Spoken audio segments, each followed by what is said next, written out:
ಇಲ್ಲಿದೆ. ಸ್ನೇಹದ ಶಕ್ತಿ. ರಾಮು ಮತ್ತು ಸೋನು ಇಬ್ಬರೂ ಒಂದೇ ಶಾಲೆಯಲ್ಲಿ ಓದುತ್ತಿದ್ದರು.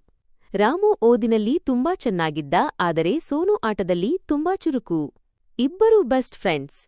ಒಂದು ದಿನ ಶಾಲೆಯಲ್ಲಿ ಚಿತ್ರಕಲೆ ಸ್ಪರ್ಧೆ ಆಯಿತು. ರಾಮುಗೆ ಚಿತ್ರ ಬಿಡಿಸಲು ಇಷ್ಟ ಇರಲಿಲ್ಲ. ಅವನು ದುಃಖವಾಗಿ ಕೂತಿದ್ದ.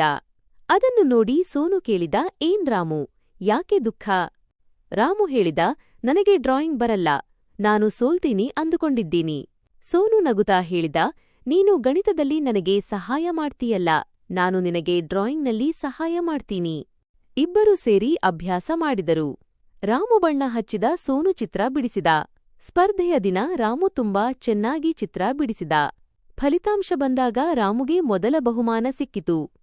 ರಾಮು ಖುಷಿಯಿಂದ ಸೋನುಗೆ ಹೇಳಿದ, ನಿನ್ನ ಸಹಾಯದಿಂದ ನಾನು ಗೆದ್ದೆ. ಸೋನು ಹೇಳಿದ, ಸ್ನೇಹ ಅಂದ್ರೆ ಸಹಾಯ ಮಾಡೋದು ಅಲ್ವಾ? ಗಮನಿಸಿ.